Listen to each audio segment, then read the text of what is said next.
We're back, and I'm so happy to be here and around the lunch table with this great gang of friends. Yeah, the lunch table is back, and the lunch bunch are just chomping at the bit to chew down on some great brain food. So over the summer, we've been talking a bit about what we're going to do with the lunch bunch in the fall, and we decided to take this analogy even further. So every day we want you to take a 30-minute break with us and share your lunch with us. Share what's on your mind, share your tips, questions, whatever, and let's do this together. Let's have this like break together. So without further ado, I'm going to say hi to each of the Lunch Bunch crew, starting off with Jess. This is Jess. That's her avatar, which will be the first lunch menu item. Randy, you can wave hi, Randy. Scott, unmute yourself and give us the weather in Seattle. Okay, it is cloudy, thankfully, and 59 degrees, but no rain. Thanks, Scott. And Vivek is our producer, wingman. Hi, Vivek. Say hi. Good to see you. And our special guest today on the Lunch Bunch table is BL from New York. Hi, BL. Good to see you again. So we're going to start the Lunch Bunch today with what I brought to lunch. And what I brought to lunch is a discussion about avatars. This came up during a Lunch Bunch planning meeting, and we're talking about avatars and what kind of impression they leave on people. What does your avatar say about you? And I don't know. Does an avatar impact on whether you decide to circle someone or follow someone on Twitter or LinkedIn, say? So we're going to open up that discussion, and I'm going to go first by saying yes, I'm highly influenced by avatars, and yes, I have a problem choosing one for myself. We can get into that a little bit later, but if you go to my webpage at rayhills.com, you'll see there's two of me. There's one on my About pages, is very businesslike, and then there's the one that you're used to here on Google+. And maybe you can decide what you like better, but this has been an ongoing discussion for a while. So let's open up the discussion. Who wants to go first on what you think your avatar says about you? I'll jump in. Okay.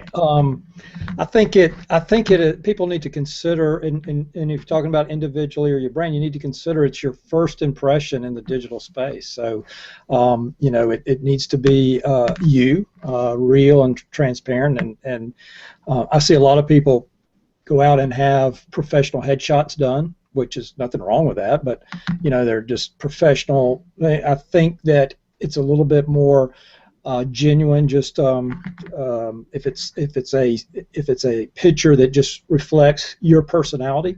So it's you ask, do you select who? Well, certainly you do, because you see somebody, you immediately, your visual, you see that, then you're going to read the bio. Does the bio fit the picture, so to speak? So yeah, I think it's very crucial. And I think also that people tend to change their avatars depending on whatever might be topical at the time. Like maybe it's a celebration of whatever or a remembrance of whatever. I'm not keen on that, but it is a form of unity and things like that. It's almost disingenuous in a way to me, but that's just my opinion on that. I would disagree. Okay, Biel. Okay.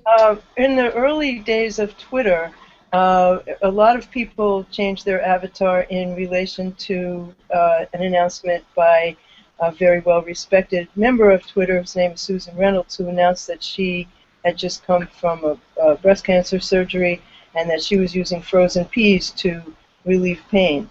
And several hundred people started to put frozen peas on our avatars.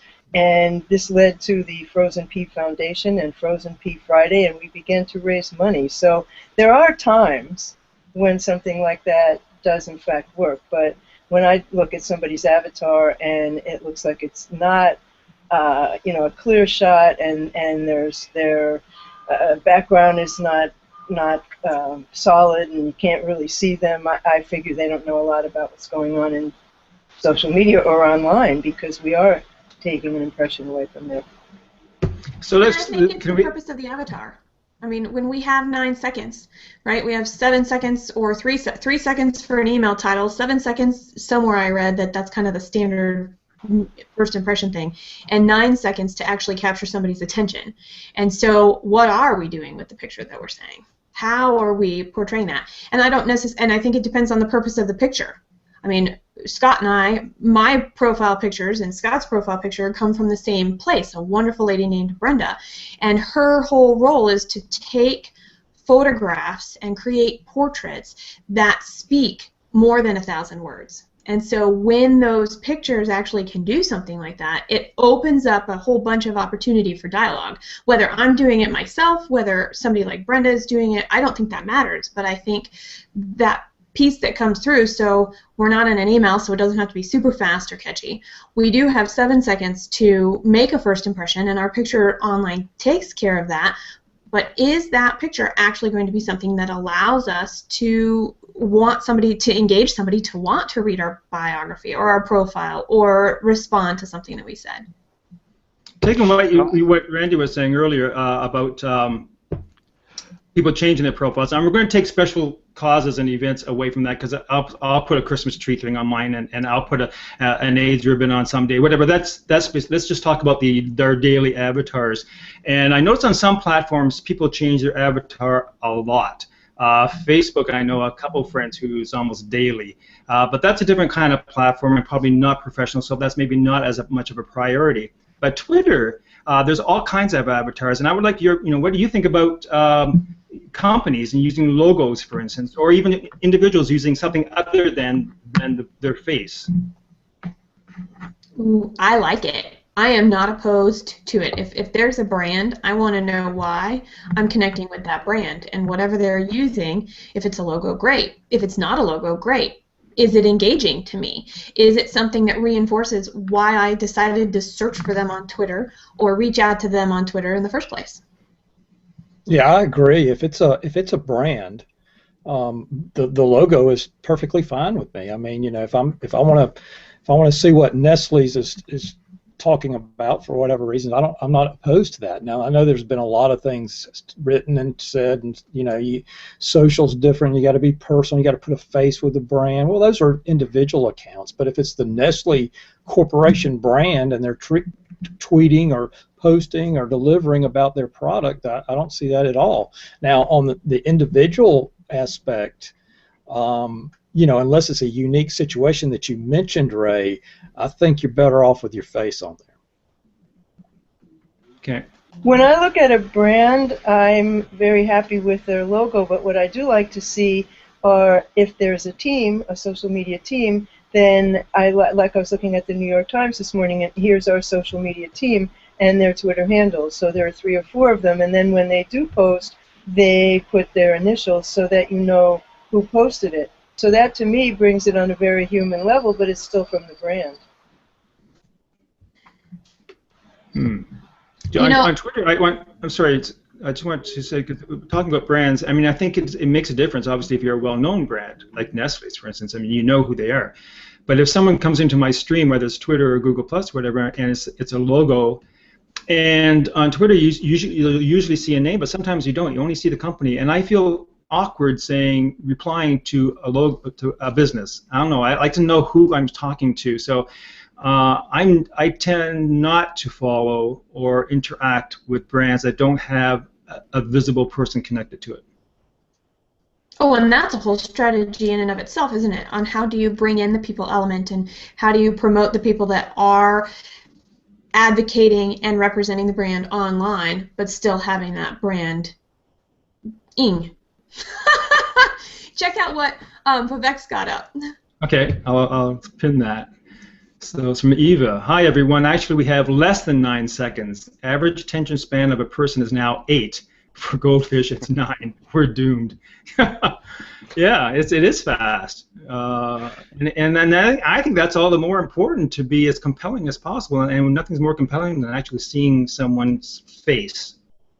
And one of the things that they say is in order to really make an impression, it takes like seven impressions. You have to be in front of someone 7 times before there's any sticky power.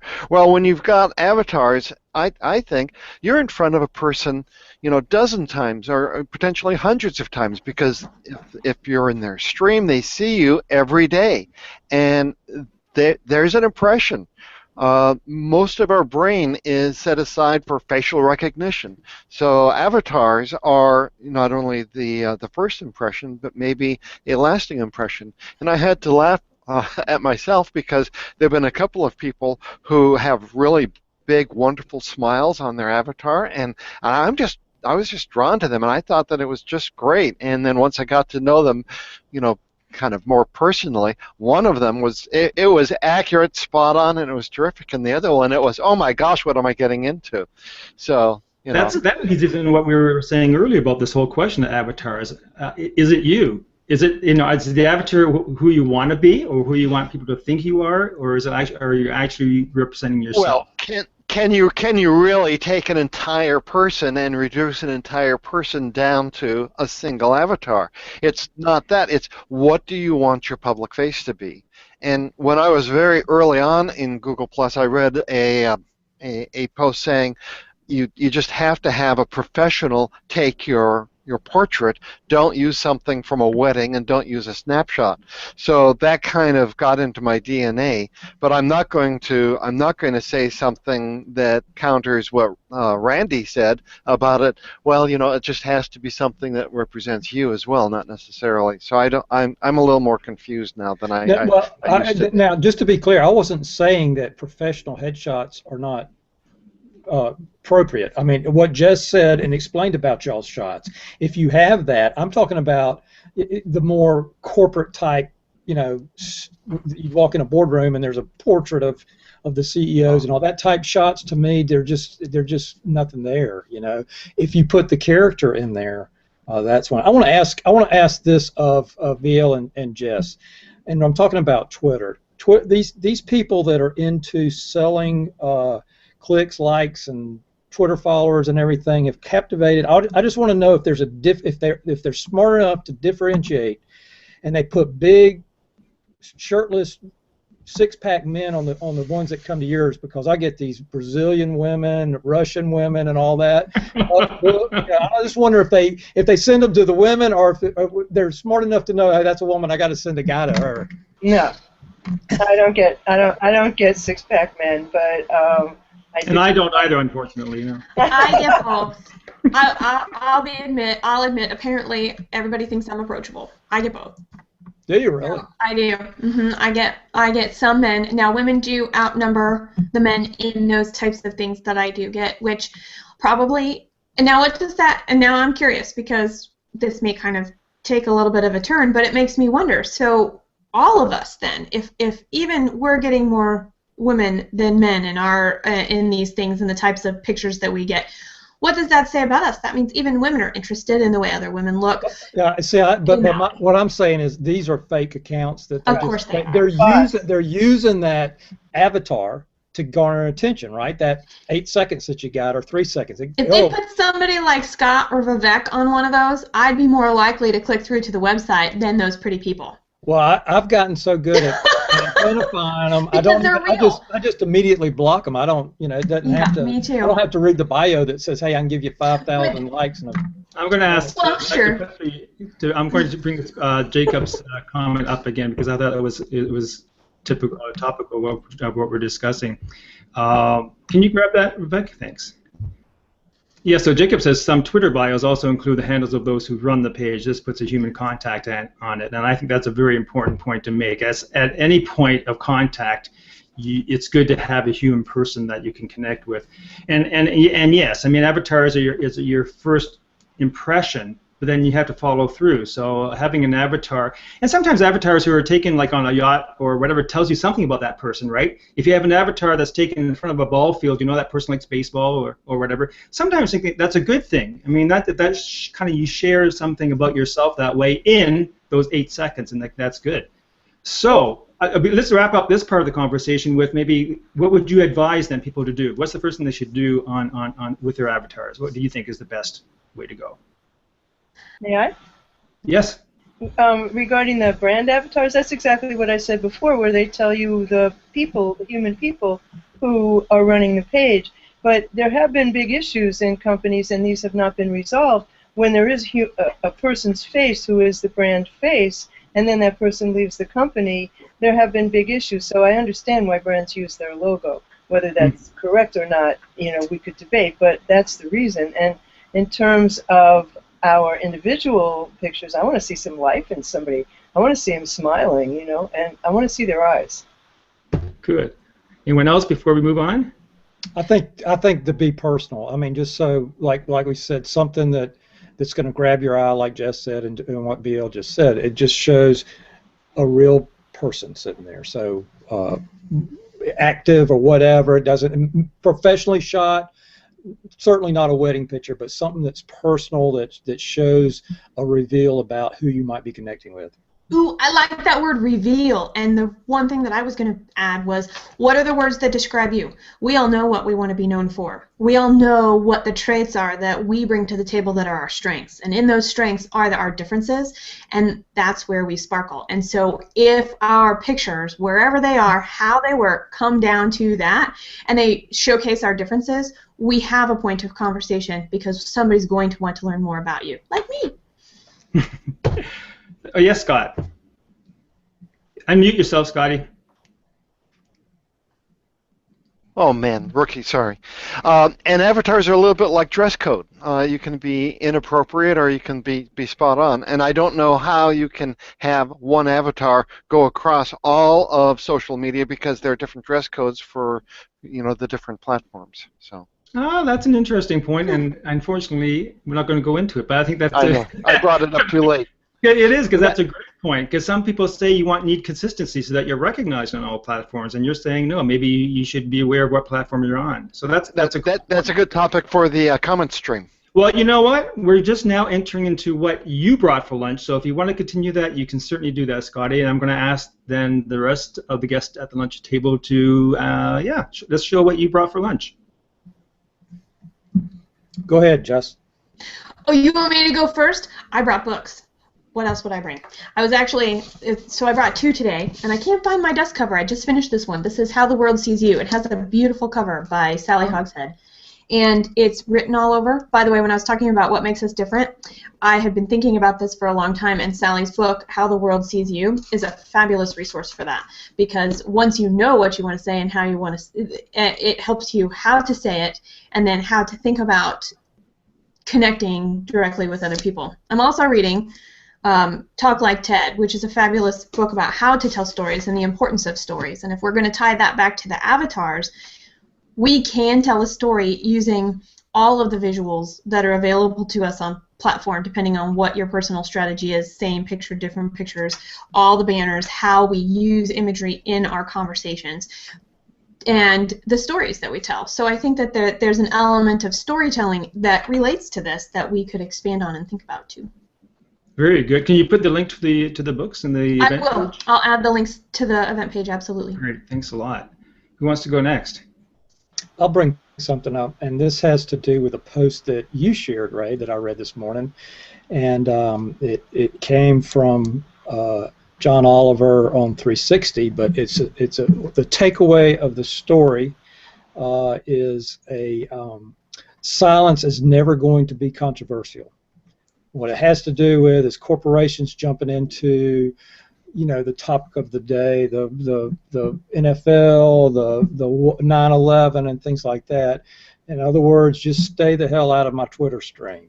It's you don't if you just don't try to do anything, you won't run your face into the wall. So I think that's a very good. Silence is never going to be controversial. I love that, and I love the hashtag that they came up with, which is exactly 140 characters, so right. They can't add anything to it. Yeah. We'll have to share that. We have to share that link in the event page if I can. Or if you come I'm going to pop in. I'm going to pop in right now because that's terrible advice, because that would put BL out of business with her Saturday or Sunday morning show that you always have, right, BL? Well, yeah, we talk about the best and the worst in social media in the past week, and the topic that comes up again and again is why can't brands shut up? On 9/11, I mean, the worst one, clearly the worst one, was well, there were so many, but I mean, one that was really awful was 9 plus 11 equals 20% off at Bikram Arlington Yoga tonight. Oh, no. Okay. And then they apologized by saying, sorry about that, I had yoga brain when I tweeted that. Well, I'm sorry about that too, because you have no brain. I think they've gotten the way BL brings. I think they've gotten to the point where they know that and they already have that counter in play. I mean, they do it to get the buzz, but it's just. And how sad is that? That is totally sad.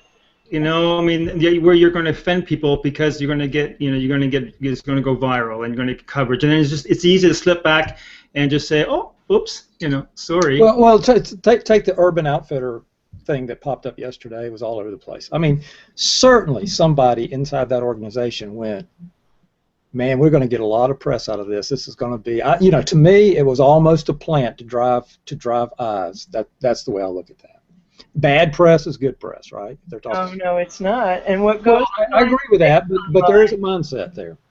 Yeah. It goes to it goes to our attention span too, that we were talking about at the beginning of the show. I think in general, as an attention span, and it also shows where we get a lot of room to be a little bit more sane in our approach and how can we actually serve other people instead of relish the limelight. It also, when you say, and I will back up and bring the NFL back into it, and the Ray Rice issue. Mm-hmm. There's something about women sitting there and buying jerseys and supporting Ray Rice. I mean, that says something about our society and what we believe in. So I'm sure that had somebody not jumped on the Kent State Urban Outfitter thing, those things would probably be in demand by a certain sect in this country. And around the world, probably, but I mean, some people would relish to have that thing. But on the Ray Rice thing, absolutely without a doubt, the worst thing that happened was DiGiorno Pizza, because the Ray Rice debacle spurned the Why I Left and Why I Stayed hashtag on Twitter, and there were some very serious things. The one that sticks in my mind is Why I Stayed, I wanted my kid to have a father. Why I left, I wanted my kid to have a mother. And DiGiorno jumps in there and says, why I stayed, you had pizza. Okay, I'm going to move on because, well, we could dig into that one. I'm just thinking of a million examples that came across my stream.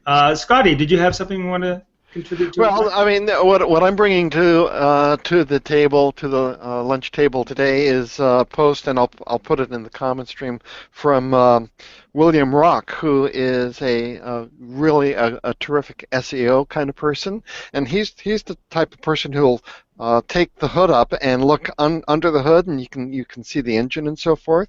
And what he's seeing in all of Googledom are a lot of anomalies. There are sites that he follows, and in analytics, certain words will appear particular ways. It's all a mystery to me, but there are just so many anomalies that are cropping up, and he's seen this pattern before. It's a little bit like a volcano when you have underground lava flow, and there's a swarm of small earthquakes and whatnot, and then all of a sudden, boom! There's a huge explosion in terms of the volcano exploding. Well, he's seeing a swarm of kind of small earthquakes going on. So it might be that we're in for another penguin or panda or something like that. So look for something really earth-shaking from Google sometime in the future.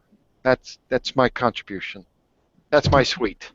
Thanks, and a shout out to William. He's been on our panel a couple of times, and he was a special guest on keeping your site secure. So hope you're better, William. Okay, disruption in Google.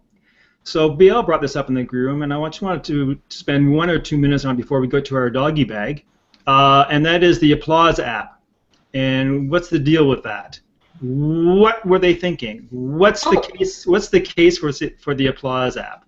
I love it, by the way. It doesn't necessarily work for the shows that way we've planned them, but I think it's really cool because it's actually a way that people who are used to interacting at a different level can become involved. And so if you're not typically on Google+, the fact that it pops you out of the event page and you get a little bit more in the YouTube realm and you have all of these things, you actually can have more of an interactive live streaming type of event. So if somebody just likes and looks at pictures all the time, they're going to be more apt to use that app than typically coming to an event and participating in a conversation. I think it's a style thing, and I think that a show could really be created for it. I don't think a lot of shows that we know of today are, but I think there are opportunities. Well, I think the issue is, and this is becoming, I think, a bigger issue with Google and Google+, is that it's automatically on and you have to turn it off. It's on by default.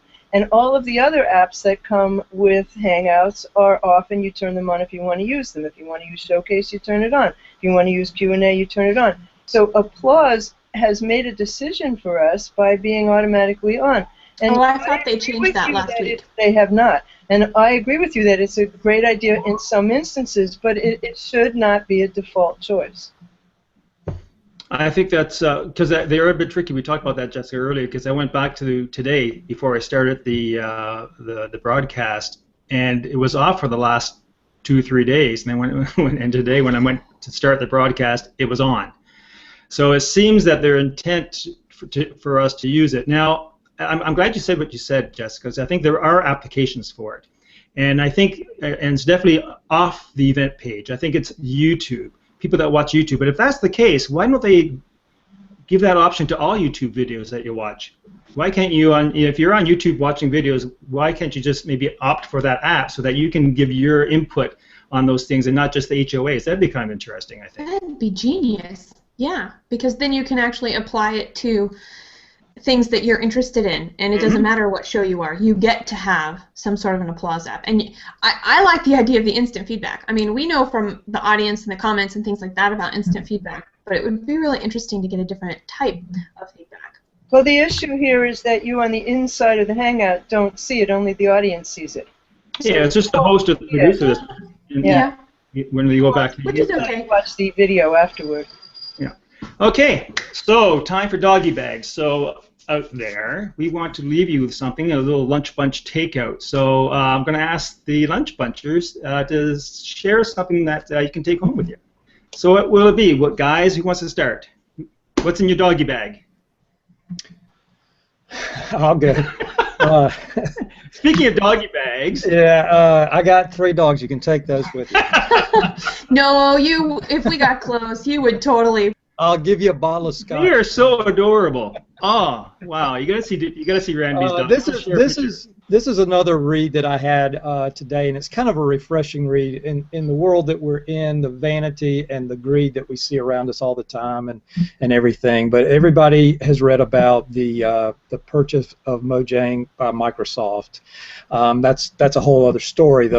What I was impressed with was what the founder of that company, the CEO, he's not going with the acquisition. Marcus Pearson wrote a letter to his employees, and basically, of course, now he's fairly well off now that he sold the thing. But he is the developer of Minecraft. He is the mind behind it.